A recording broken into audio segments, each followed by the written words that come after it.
ವಚನ ಸತ್ಯ ವಚನ, ಭೂಮಿಗೆ ಬಂದ ವಚನ. ವಚನ ಸತ್ಯ ವಚನ, ಭೂಮಿಗೆ ಬಂದ ವಚನ. ಆದಿಯಲ್ಲಿ ಇದ್ದ ವಚನ, ನಮ್ಮ ನೋಡ ಬಂದ ವಚನ. ವಚನ ಸತ್ಯ ವಚನ, ಭೂಮಿಗೆ ಬಂದ ವಚನ.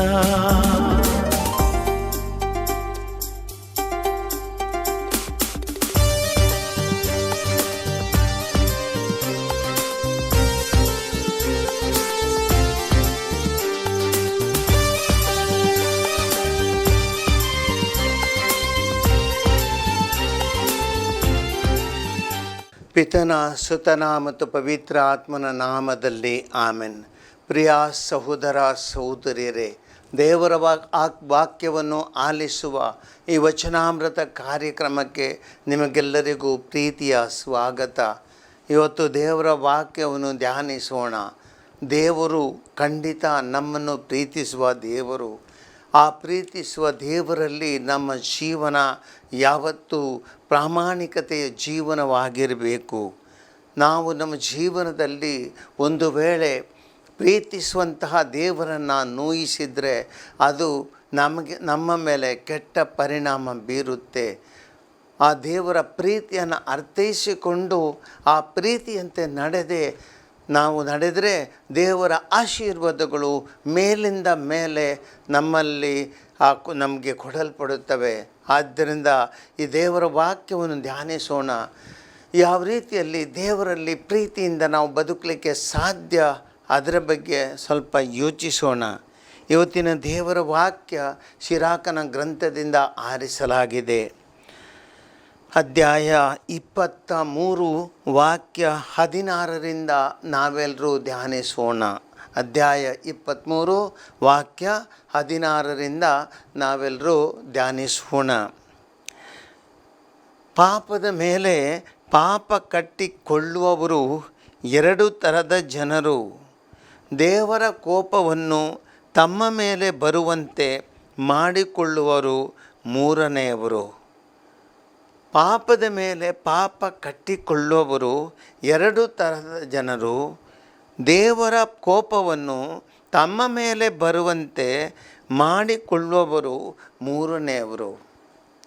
ಸಹೋದರ ಸಹೋದರರೇ, ಪಾಪದ ಮೇಲೆ ಪಾಪ ಕಟ್ಟಿಕೊಳ್ಳುವುದು, ಇದರ ಅರ್ಥ ಏನು?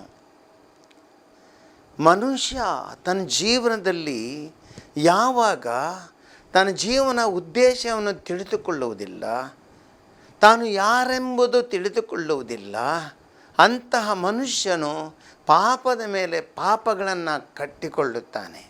ಅಂದರೆ ದೇವರ ವಾಕ್ಯ ನಮಗೆ ಆದಿಕಾಂಡದಲ್ಲಿ ಹೇಳುತ್ತೆ, 1ನೇ ಅಧ್ಯಾಯ ವಾಕ್ಯ 26, ನಮ್ಮ ರೂಪದಲ್ಲಿ ನಾವು ಮನುಷ್ಯನನ್ನು ಸೃಷ್ಟಿಸೋಣ.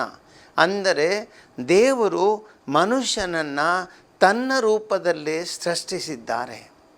ನಾವೆಲ್ಲ ದೇವರ ರೂಪ, ದೇವರ ಪ್ರತಿಬಿಂಬಗಳು.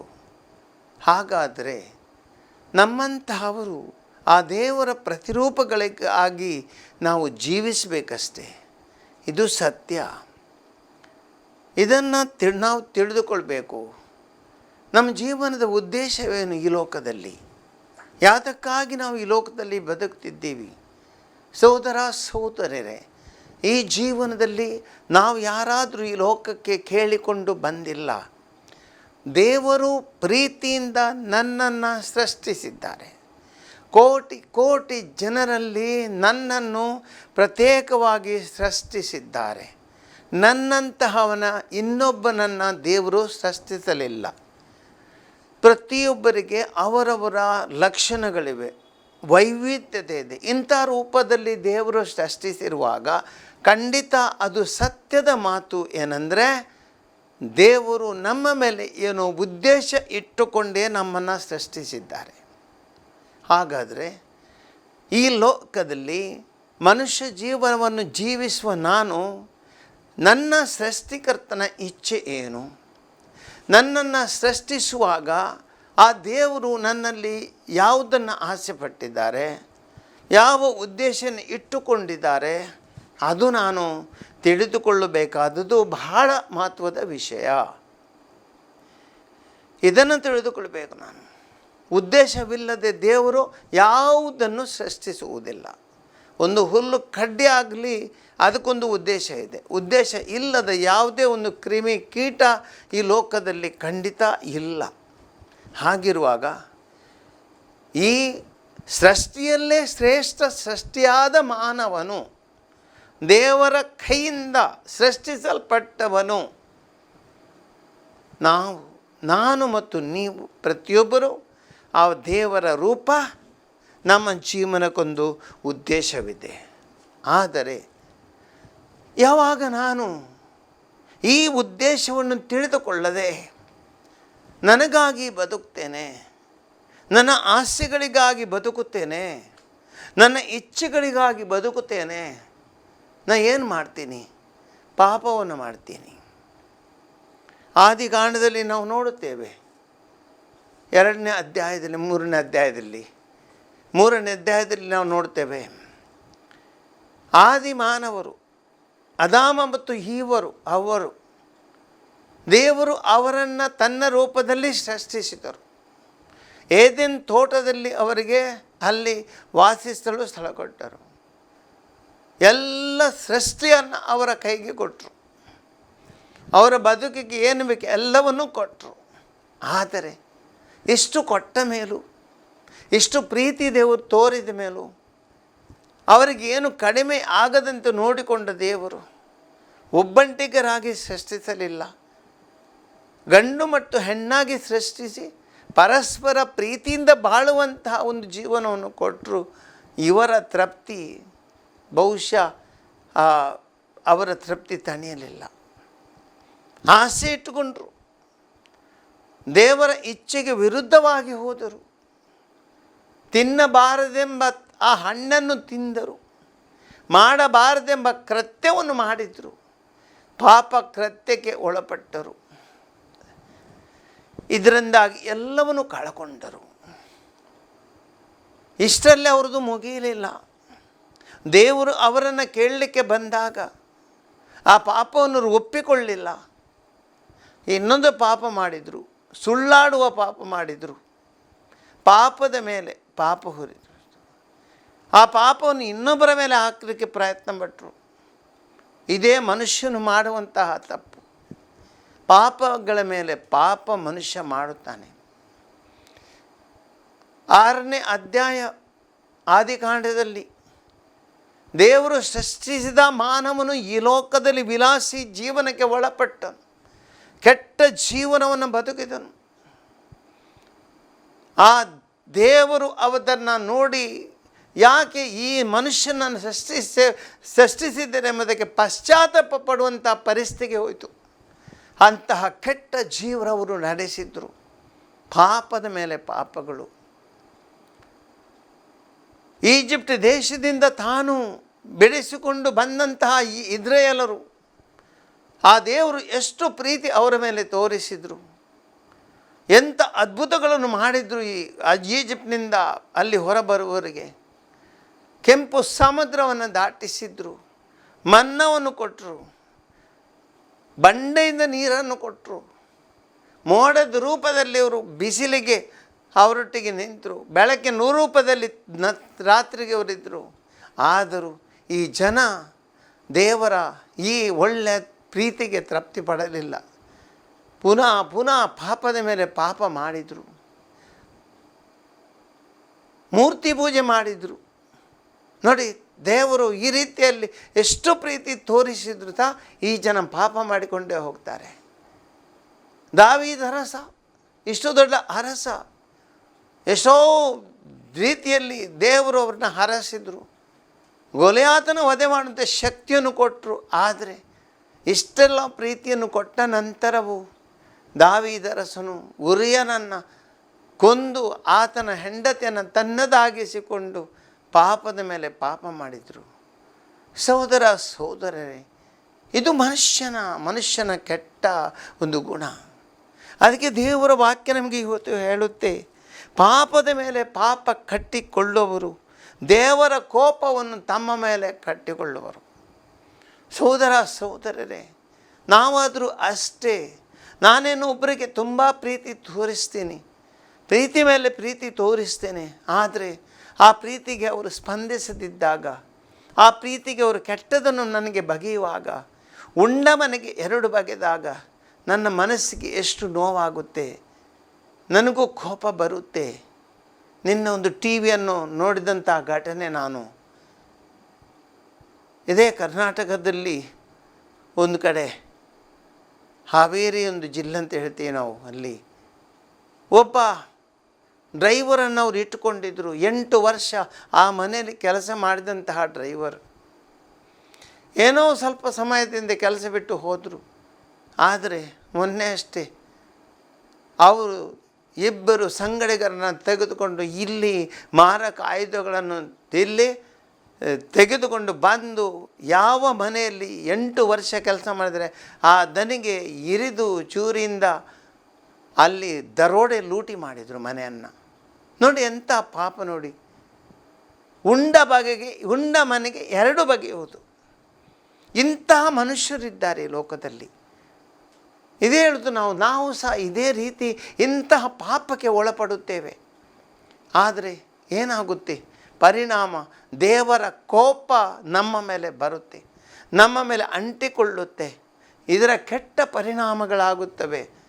ಇವತ್ತು ಮನುಷ್ಯ ಇಂತಹ ಪರಿಸ್ಥಿತಿಗೆ ಹೋಗಿದ್ದಾನೆ. ಇವತ್ತು ನಾವು ನೋಡುತ್ತೇವೆ ಪ್ರಾಕೃತಿಕ ವಿಕೋಪಗಳು, ಒಂದರ ಮೇಲೊಂದು ಪ್ರಾಕೃತಿಕ ವಿಕೋಪಗಳು. ಮಳೆ ಬಂದಿಲ್ಲ ಈ ವರ್ಷ, ಏನೂ ಮಳೆ ಇಲ್ಲ, ನೀರಾಗಿಲ್ಲ, ಬರ ಪರಿಸ್ಥಿತಿ ಇದೆ. ಇನ್ನೊಂದು ಕಡೆ ನೆರೆಯಿಂದ ಸರ್ವನಾಶ ಆಗಿದೆ. ಹಲವಾರು ಕೆಲವು ವರ್ಷಗಳ ಹಿಂದೆ 2-3 ವರ್ಷಗಳಿಂದ ಕೋವಿಡ್ ರೋಗದಿಂದ ಸರ್ವನಾಶವಾಯಿತು. ಇಡೀ ಜಗತ್ತು ನಲುಗಿತು. ಇಂಥ ಒಂದು ಪರಿಸ್ಥಿತಿ ಯಾಕೆ? ಸಹೋದರ ಸಹೋದರರೇ, ಮನುಷ್ಯ ದೇವರ ಕೋಪಕ್ಕೆ ತುತ್ತಾಗಿದ್ದಾನೆ. ಯಾಕೆಂದರೆ ದೇವರು ಕೊಟ್ಟಂತಹ ಪ್ರೀತಿ ಮನುಷ್ಯ ಅರ್ಥ ಮಾಡಿಕೊಂಡಿಲ್ಲ. ದೇವರು ಮನುಷ್ಯನಿಗೆ ಕೊಟ್ಟಂತಹ ಒಳ್ಳೆತನವನ್ನು ಮನುಷ್ಯ ಮರೆತು ಬಿಟ್ಟಿದ್ದಾನೆ, ದೇವರನ್ನೇ ಮರೆತು ಬಿಟ್ಟಿದ್ದಾನೆ. ಇವತ್ತು ಮನುಷ್ಯನಿಗೆ ಪ್ರಾರ್ಥನೆ ಎಂಬುದು ಬೇಡ, ದೈವಭಕ್ತಿ ಎಂಬುದು ಬೇಡ. ಬರೀ ಈ ಲೋಕದ ಆಸೆಗಳು ಈಡೇರಿಸುವುದು, ಆಕಾಂಕ್ಷೆಗಳನ್ನು ಈಡೇರಿಸುವುದು, ಬರೀ ಹಣ, ಮಸ್ತಿ, ಮೋಜು, ಶ್ರೀಮಂತಿಕೆ, ಲೌಕಿಕ ಜೀವನ ಸುಖ, ಇದಕ್ಕೆ ಮನುಷ್ಯ ಅಂಟಿಕೊಂಡಿದ್ದಾನೆ. ಇದರಿಂದಾಗಿ ಮನುಷ್ಯ ಮೇಲೆ ಕೋಪ, ದೇವರ ಕೋಪ ತನ್ನ ಮೇಲೆ ಸೆಳೆದುಕೊಳ್ತಾ ಇದ್ದಾನೆ. ಇದಕ್ಕೆ ನಾವು ಇಂಥ ಪರಿಸ್ಥಿತಿಗೆ ಬಂದಿದ್ದೇವೆ. ವಿನಾಶಕಾರಿ ಸಂಗತಿಗಳು ನಡೆಯುತ್ತವೆ. ಯಾಕೆಂದರೆ ದೇವರು ಮನುಷ್ಯನ ಮೇಲೆ ಪ್ರಕೃತಿಯ ಮೇಲೆ ಮುನಿಸಿಕೊಂಡಿದ್ದಾರೆ. ಈ ಮುನಿಸಿಗೆ ಕಾರಣ ನಾವೇ. ದೇವರು ಬೆಳೆದಂಥ ಕಾಡುಗಳನ್ನು ನಾಶ ಮಾಡಿದ್ದೇವೆ, ಪರಿಸರವನ್ನು ಲೂಟಿಗೈದಿದ್ದೇವೆ, ಎಲ್ಲವನ್ನು ನಾಶ ಮಾಡಿದ್ದೇವೆ, ಪ್ಲಾಸ್ಟಿಕ್ ತುಂಬಿದ್ದೇವೆ, ಸಮುದ್ರಗಳಲ್ಲಿ ಪ್ಲಾಸ್ಟಿಕ್ಕು, ಎಲ್ಲೆಡೆ ಪ್ಲಾಸ್ಟಿಕ್ಕು. ಇಂಥ ಒಂದು ಸುಂದರವಾದ ಪರಿಸರವನ್ನು ಹಾಳು ಮಾಡಿ ನಮ್ಮ ಭವಿಷ್ಯವನ್ನು ನಾವೇ ಹಾಳು ಮಾಡಿದ್ದೇವೆ, ನಮ್ಮ ಕೈ ಸುಟ್ಟುಕೊಂಡಿದ್ದೇವೆ. ಇದೇ ನಮ್ಮ ಪಾಪದ ಮೇಲೆ ಪಾಪದಂಥ ಪರಿಸ್ಥಿತಿ. ಇದಕ್ಕೆ ದೇವರ ವಾಕ್ಯ ಹೇಳುತ್ತೆ, ನಾವು ಸುಟ್ಟು ಬೂದಿ ಆಗುವವರೆಗೆ ಜಾರತ್ವ ಗೈಯುವವನು ಬಿಡನು ಅದನ್ನು ಕೊನೆವರೆಗೆ. ಮಾಡಿದ ತಪ್ಪಿಗೆ ನಾವು ಶಿಕ್ಷೆ ಅನುಭವಿಸಲೇಬೇಕು ಎಂಬುದು ದೇವರ ವಾಕ್ಯ ನಮಗೆ ಹೇಳುತ್ತೆ. ಯಾಕೆಂದರೆ ನಾವೇ ಮಾಡಿದ್ದೀವಿ, ದೇವರನ್ನು ನಾವು ದೂರುವಂತಿಲ್ಲ. ಇದಕ್ಕೆ ದೇವರನ್ನು ದೂರುವಂತಿಲ್ಲ. ಯಾಕೆಂದರೆ ಪಾಪಗಳು ನಾವು ಮಾಡಿದಿಂದ ಕೆಟ್ಟ ಕೆಲಸಗಳು, ಕಾರ್ಯಗಳು. ಈ ಪಾಪ ನಮ್ಮಿಂದ ಬಂದಿದೆ. ಈ ಪಾಪಕ್ಕೆ ಕ್ಷಮೆಯನ್ನು ಬೇಡಬೇಕು, ಪಾಪಕ್ಕೆ ಪಶ್ಚಾತ್ತಾಪವನ್ನು ಪಡಬೇಕು. ಆವಾಗ ಮಾತ್ರ ನಾವು ಇದರಿಂದ ಹೊರಗೆ ಬರಲು ಸಾಧ್ಯ. ವಿನಃ ನಮಗೆ ಖಂಡಿತವಾಗಿ ಈ ಪಾಪದಿಂದ ಹೊರಗೆ ಬರುವ ಬೇರೆ ದಾರಿ ಇಲ್ಲ. ದಾವೀದರಸನು ಪಶ್ಚಾತ್ತಾಪ ಪಟ್ಟನು. ಯಾವಾಗ ಆತನು ಪಶ್ಚಾತ್ತಾಪ ಪಟ್ಟನು, ಆ ಗಳಿಗೆಯಲ್ಲೇ ದೇವರು ಆತನನ್ನು ಕ್ಷಮಿಸಿದರು. ಇಸ್ರಾಯೇಲರು ಆ ಸರ್ಪಗಳು ಅವರನ್ನು ಕಚ್ಚಿ ಕೊಲ್ಲುವಾಗ ಪಶ್ಚಾತ್ತಾಪ ಪಟ್ಟರು.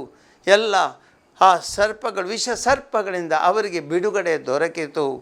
ನಿನೆವೆ ಜನರು ಯೋನ ಪ್ರವಾದಿಯು ದೇವರ ಬಗ್ಗೆ ಸಾರಿದೊಡನೆ ಎಲ್ಲ ತಮ್ಮ ಪಾಪಗಳಿಗಾಗಿ ಪಶ್ಚಾತ್ತಾಪ ಪಟ್ಟರು. ಆ ಗಳಿಗೆಯಲ್ಲೇ ದೇವರು ಅವರನ್ನು ಕ್ಷಮಿಸಿದರು. ಅವರಿಗೆ ಪಾಪ ಕ್ಷಮೆಯನ್ನು ದೊರೆತ ನಂತರ ಅವರು ಸುಖವನ್ನು ಅನುಭವಿಸುವಂಥ ಪರಿಸ್ಥಿತಿ ಬಂದಿತು.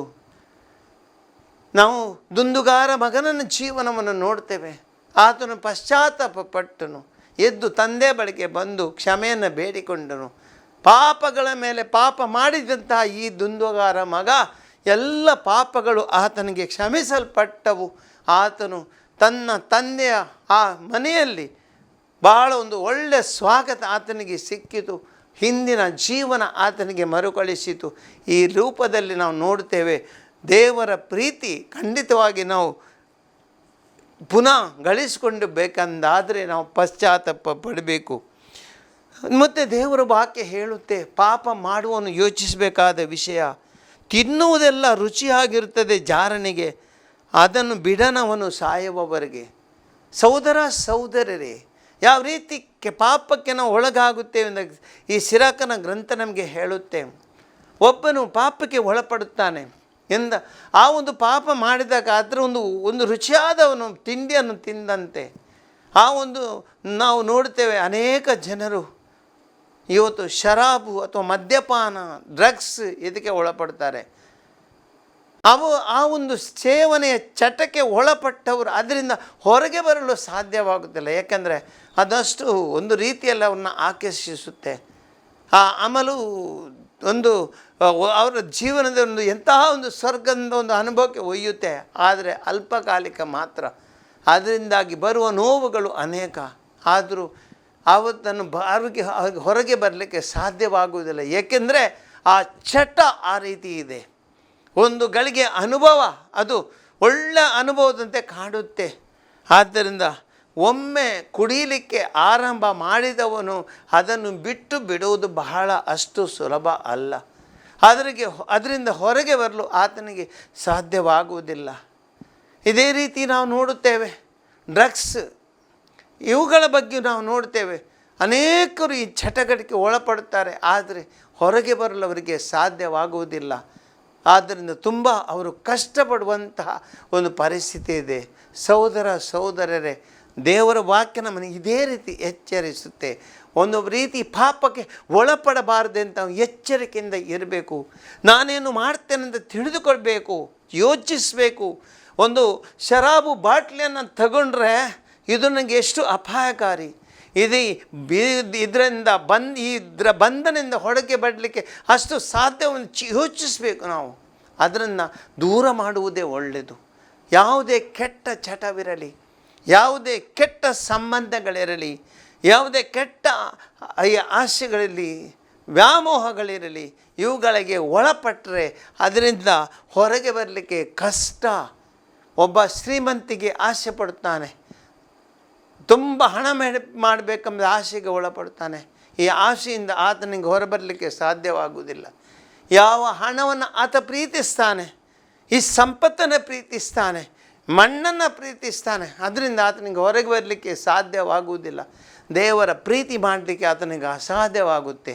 ಅದಕ್ಕೆ ಯೇಸು ಸ್ವಾಮಿ ಹೇಳ್ತಾರೆ, ಒಂದು ದಿನ ಒಬ್ಬ ತುಂಬ ಶ್ರೀಮಂತ ಯುವಕ ಬಂದು ಯೇಸುವಿನಲ್ಲಿ ಕೇಳ್ತಾರೆ, ಸ್ವಾಮಿ, ನಾನು ಸ್ವರ್ಗ ರಾಜ್ಯವನ್ನು ಗಳಿಸಬೇಕಾದ್ರೆ ಏನು ಮಾಡಬೇಕು?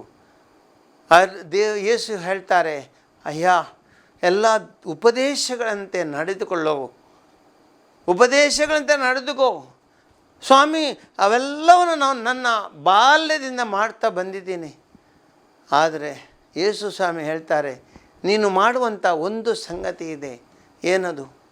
ಹೋಗು, ದೊಡ್ಡ ಶ್ರೀಮಂತ ನೀನು, ಎಲ್ಲ ನಿನ್ನ ಆಸ್ತಿಯನ್ನು ಮಾರಿಬಿಡು, ಅದನ್ನು ಬಡಬಗ್ಗರಿಗೆ ಹಂಚಿ ನೀನು ಬಂದು ನನ್ನನ್ನು ಹಿಂಬಾಲಿಸು. ಇದನ್ನು ಕೇಳಿದ ಆ ಯುವಕನಿಗೆ ಅದನ್ನು ಅರಗಿಸಲು ಸಾಧ್ಯವಾಗಲಿಲ್ಲ. ತಲೆ ಕೆಳಗಾಕಿ ಸೀದಾ ಹೋಗಿಬಿಡ್ತಾನೆ, ಯೇಸುವನ್ನು ಬಿಟ್ಟು ಹೋಗುತ್ತಾನೆ. ಅಂದರೆ ನೋಡಿ, ಆ ಒಂದು ಪರಿಸ್ಥಿತಿ, ಆ ಶ್ರೀಮಂತಿಕೆಯ ಲೋಭಕ್ಕೆ ವ್ಯಾಮೋಹಕ್ಕೆ ಒಳಪಟ್ಟವರು ಹೊರಗೆ ಬರಲು ಎಷ್ಟು ಸಾಧ್ಯ? ಅದಕ್ಕೆ ಯೇಸು ಸ್ವಾಮಿ ಹೇಳ್ತಾರೆ, ಒಂದು ಒಂಟೆಯು ಒಂದು ಸೂಜಿಯ ಆ ತೂತಿನಿಂದ ಹೊರಗೆ ಮುಂದೆ ಸಾಗಬಹುದು. ಆದರೆ ಒಬ್ಬ ಶ್ರೀಮಂತನಿಗೆ ಸ್ವರ್ಗ ರಾಜ್ಯವನ್ನು ಸೇರಲಿಕ್ಕೆ ತುಂಬ ಕಷ್ಟ. ಸಹೋದರ ಸಹೋದರರೇ, ಈ ವಾಕ್ಯವನ್ನು ಧ್ಯಾನಿಸೋಣ. ನಾವು ಜೀವನದಲ್ಲಿ ಯಾವತ್ತೂ ದೇವರನ್ನು ಪ್ರೀತಿಸೋಣ. ಈ ವ್ಯಾಮೋಹಗಳಿಗೆ ಒಳಪಡುವುದು ಬೇಡ. ದೇವರ ಆ ಕೋಪಕ್ಕೆ ಒಳಪಡುವುದು ಬೇಡ. ಪಾಪ ಮಾಡುವಾಗ ನಾವು ಅದರ ಪರಿಣಾಮಗಳನ್ನು ತಿಳಿದುಕೊಳ್ಳೋಣ. ಮುಂದೆ ಕೊನೆಗೆ ದೇವರ ವಾಕ್ಯ ಹೇಳುತ್ತೆ, ನನ್ನನ್ನು ನೋಡುವವರು ಯಾರಿದ್ದಾರೆ? ನನ್ನ ಸುತ್ತಲೂ ಕತ್ತಲೆ ಮುತ್ತಿದೆ, ಗೋಡೆಗಳನ್ನು ಮರೆಯಾಗಿಸಿ ನನ್ನ ನೋಡುವವರು ಯಾರೂ ಇಲ್ಲ. ನಾನು ಅಂಜುವುದೇಕೆ? ಮಹೋನ್ನತನು ತನ್ನ ಪಾಪಗಳನ್ನು ಲೆಕ್ಕಿಸನೆಂಬುದು. ಚಿಂತಿಸಬೇಡ, ಯೋಚಿಸಬೇಡ. ನೀನು ಪಾಪ ಮಾಡುವುದು ದೇವರಿಗೆ ಗೊತ್ತಾಗಲ್ಲ ಅಂತ ಅನಿಸಬೇಡ. ದೇವರಿಗೆ ಎಲ್ಲವೂ ಕಾಣುತ್ತೆ. ದೇವರು ಎಲ್ಲವನ್ನು ತಿಳಿದುಕೊಳ್ತಾರೆ. ಅವರಿಗೆ ಸರ್ವಶಕ್ತಿ ಇದೆ, ಸರ್ವವನ್ನು ನೋಡುವ ಶಕ್ತಿ ಇದೆ, ಸರ್ವವನ್ನು ಕೇಳುವ ಶಕ್ತಿ ಇದೆ. ಪ್ರತಿಯೊಂದು ದೇವರಿಗೆ ತಿಳಿಯುತ್ತೆ. ಆದ್ದರಿಂದ ದೇವರಿಗೆ ಕಾಣಲ್ಲಂತ ಪಾಪ ಮಾಡಿ ಮುಂದೆ ಹೋಗಬೇಡ. ಪಾಪಕ್ಕಾಗಿ ಪಶ್ಚಾತ್ತಾಪ ಪಡು. ಒಂದು ವೇಳೆ ನೀನು ಇಂತಹ ಪಾಪಕ್ಕೆ ಒಳಪಟ್ಟಿದೆಯಾದರೆ ಸಹೋದರ ಸಹೋದರಿ ಪಶ್ಚಾತ್ತಾಪ ಪಡು. ದಾವೀದರಸನು ಪಶ್ಚಾತ್ತಾಪ ಪಟ್ಟನು, ನಿನೆವೆ ಜನರು ಪಶ್ಚಾತ್ತಾಪ ಪಟ್ಟರು. ಆ ದುಂದುಗಾರ ಅವನು ಪಶ್ಚಾತ್ತಾಪ ಪಟ್ಟನು. ಆ ಒಂದು ಪತ್ತಿತೆಯು ಯೇಸುವಿನ ಬಳಿಗೆ ಬಂದು ಆ ಸಿಮೋನನಿಗೆ ಬಂದು ಅಲ್ಲಿ ಪಶ್ಚಾತ್ತಾಪ ಪಟ್ಟಳು ಪಾಪಕ್ಕಾಗಿ. ಎಲ್ಲರೂ ಕ್ಷಮಿಸಲ್ಪಟ್ಟು ಎಲ್ಲರ ಪಾಪಗಳು ಕ್ಷಮಿಸಲ್ಪಟ್ಟವು. ದೇವರ ಪ್ರೀತಿಗೆ ಅವರು ಒಳಗಾದರು. ದೇವರ ಪ್ರೀತಿಯಿಂದ ತುಂಬಿಕೊಂಡರು. ಹೊಸ ಜೀವನವನ್ನು ಆರಂಭಿಸಿದರು. ಹಾಗಾದರೆ ನಾವೆಲ್ಲರೂ ಅದೇ ದಾರಿಯಲ್ಲಿ ಸಾಗೋಣ. ಪಾಪದಿಂದ ಹೊರಬರೋಣ. ಪಾಪದ ಮೇಲೆ ಪಾಪ ಮಾಡಿಕೊಂಡು ದೇವರ ಕೋಪಕ್ಕೆ ತುತ್ತಾಗದೆ ನಾವು ಪಾಪಕ್ಕೆ ನಾವು ಕ್ಷಮೆಯನ್ನು ಬೇಡಿಕೊಂಡು ಪಾಪಕ್ಕೆ ಪಶ್ಚಾತ್ತಾಪ ಪಟ್ಟು ಹೊಸ ಜೀವನವನ್ನು ಮುನ್ನಡೆಸಿ ದೇವರ ಪ್ರೀತಿಗೆ ಪಾತ್ರರಾಗೋಣ. ಇದಕ್ಕಾಗಿ ದೇವರಲ್ಲಿ ಪ್ರಾರ್ಥಿಸೋಣ. ತಂದೆಯಾದ ದೇವರೇ, ನೀವು ನಮ್ಮನ್ನು ಪ್ರೀತಿಸುವಂತಹ ದೇವರು. ಈ ನಮ್ಮ ಜೀವನದಲ್ಲಿ ನಾವು ಅನೇಕ ಬಾರಿ ತಪ್ಪುಗಳನ್ನು ಮಾಡ್ತಾ ಹೋಗ್ತೀವಿ. ತಪ್ಪುಗಳ ಮೇಲೆ ತಪ್ಪುಗಳು, ಪಾಪದ ಮೇಲೆ ಪಾಪ ಮಾಡ್ತಾ ಹೋದರೂ ನಮ್ಮ ಹೃದಯದಲ್ಲಿ ಪಶ್ಚಾತ್ತಾಪವಿರುವುದಿಲ್ಲ. ಸ್ವಾಮಿ ಯೇಸುವೆ, ಇಂದು ನಮಗೆ ಶಕ್ತಿಯನ್ನು ನೀಡಿರಿ. ನಿಮ್ಮ ವಾಕ್ಯವನ್ನು ಓದಿ ಆ ವಾಕ್ಯದ ಮೂಲಕ ಅದನ್ನು ಧ್ಯಾನಿಸಿ ನಾವು ನಮ್ಮ ಪಾಪದ ಜೀವನವನ್ನು ನಿಮ್ಮ ಬಳಿ ತೆರೆದಿಟ್ಟು ಎಲ್ಲ ಮಾಡಿದಂಥ ಪಾಪಗಳಿಗಾಗಿ ಹೃದಯದಿಂದ ಪಶ್ಚಾತ್ತಾಪ ಪಟ್ಟು ಈ ಪಾಪಗಳಿಗಾಗಿ ನಾವು ಖಂಡಿತವಾಗಿ ರೋಧಿಸಿ ನಮ್ಮ ಜೀವನವನ್ನು ಹೊಸದಾಗಿಸಲು ಹೊಸ ಜೀವನವನ್ನು ನಡೆಸಲು ನಮಗೆ ಆ ಶಕ್ತಿಯನ್ನು ನೀಡಿರೆಂದು ನಾವು ನಿಮ್ಮಲ್ಲಿ ಪ್ರಾರ್ಥಿಸ್ತೇವೆ. ಆಮೇಲೆ